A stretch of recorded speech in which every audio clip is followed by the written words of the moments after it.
We're going to go ahead and continue on, and we're going to start looking at absolute value functions.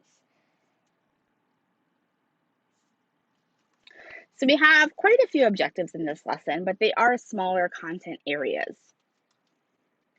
We're going to use the distance definition of an absolute value. So before, you might have learned that an absolute value is making something positive, and that can cause problems later in math because it's not an accurate definition.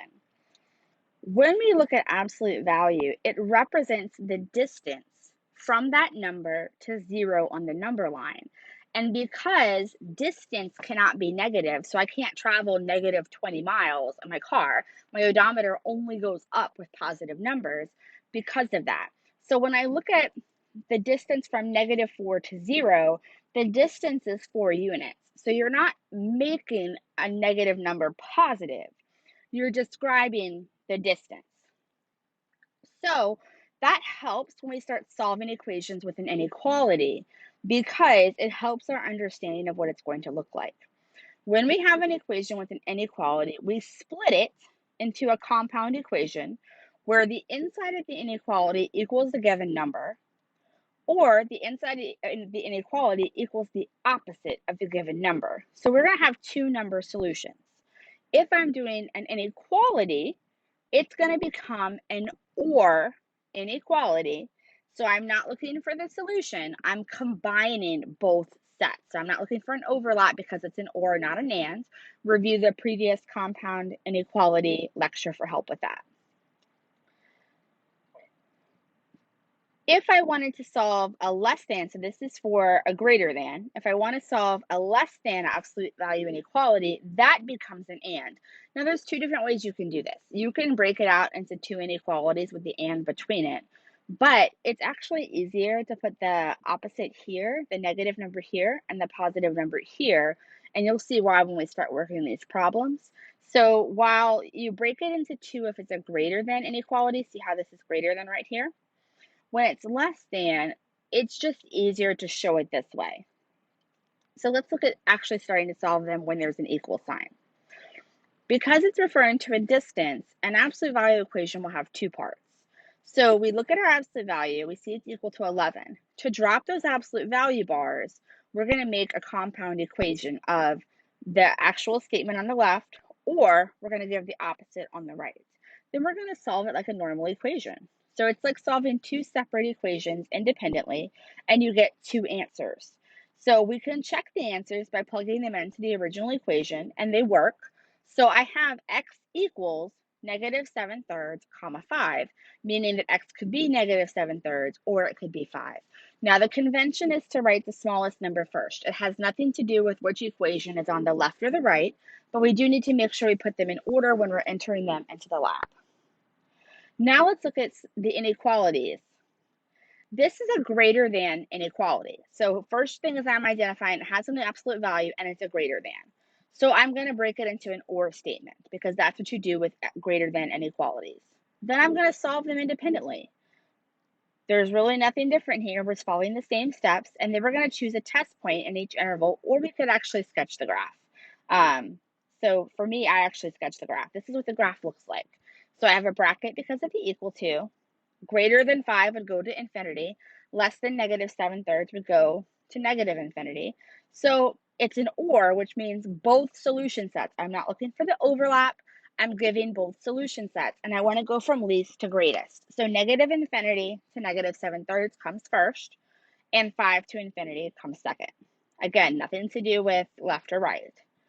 Now I have a less than, and when I have a less than, I make it a three-part inequality. And this is kind of nice because remember when you have linear equations, we talk about keeping it balanced and making sure that what we do to one side, we do to another. That still applies here. I just have three sides. So I'm going to add 4 to all three sides. So -11 plus 4 is -7.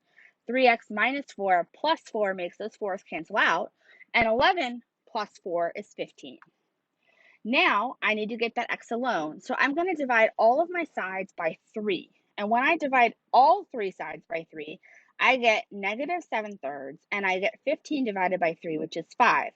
The 3 is positive, so I don't change the direction of any of the symbols. Now, when I graph this inequality, I'm looking to color the numbers that are between -7/3 and 5. So on one graph, I put my bracket at -7/3. I put my bracket at 5. I'm coloring between, which is why I like this method, because now I don't have to worry about where it overlaps. In a three-sided inequality, it just means between. So right there is my interval, which I would write as -7/3 to 5 with brackets, and that literally means all the numbers between -7/3 and 5. Here's another greater than. It's a greater than, so I'm going to create an or inequality. I'm going to solve the inequality like I normally would. When I divide by the -2, it does change the direction of my sign. Same thing over here on the right. So I'm going to sketch my graphs. It's an or, so I'm using both solution sets. Now let's look at ones that are going to involve some rewriting. This means that I'm going to have some issues. So before I actually break that absolute value up, I want to have it by itself on the left. So I'm going to subtract 4 from both sides. Now that I have the absolute value alone, I'm going to break it out into the or statement. Then I'm going to solve the equations just like normal and get my solution set. I can plug them into the original inequality to double check that. So here the key is, if there's anything in front of the absolute value, like a number, or anything being added or subtracted to the absolute value, your first priority is getting the absolute value alone. Once you have the absolute value alone, then you can worry about other things. So here, I want to add 3 to both sides so that I can get that absolute value alone. Now that it's alone, it's a greater than, which means I split it into an or, and then I'm going to get my solution set. I didn't graph this one here because the ors are always both solution sets, and I knew there was no overlap happening here, that I would have to change the numbers for an overlap or all real solutions being an answer. Same thing here. It's a less than, but before I can deal with the less than, I'm going to have to add 3 to both sides. Then I'm going to get my three-sided inequality. So I'm going to do 2 plus 3 is 5. Then I'm going to break it out to my 3 sides. I'm going to subtract 2 from everybody, and I would just have all values between -7 and 3. I would use parentheses because there's no equal to. Now let's try solving equations with an absolute value on both sides. So when I have an absolute value on both sides, I still break it out by making what's on the right-hand side of the equal sign positive and then making it negative. But I'm going to have to distribute the negative through. So let's see that in action. I have 2 absolute values. I'm going to break it into 2 statements. The statement on the right, I'm going to put a negative in front of the entire thing. Then I'm going to solve. So I would add 1 to both sides here. Then I would subtract 3x from both sides to get x equals 6. On the right is where I have to be careful and distribute that negative. So I would get -3x minus 5. Then I'm going to continue to solve it by adding 1 to both sides, adding 3x to both sides to get x equals -4/7. My solution set is those 2 answers, and I can plug it back into the original just to double check myself. Here's a special case. So if an absolute value of an expression can never be negative, that meaning that an absolute value is always greater than or equal to 0. The other special case is when an absolute value equals 0 only when the expression is equal to 0. So let's take a look at what I mean by that. In this example, the absolute value of an expression can never be negative because I have 6x plus 7. So I'm going to have a problem getting a negative answer out of this because I'm taking the absolute value of 6x plus 7. We know the absolute value always describes a distance. So no matter what I plug in that absolute value, I can never get -5 out. So there's no solution. So be careful as you're working in the lab, because the habit here is to say, oh, okay, 6x plus 7 equals -5, 6x plus 7 equals +5. No, it only works if it's a positive number on the other side of the equal sign. And part B, the expression will equal 0 only if x equals 12. So here I have one solution set of my answer.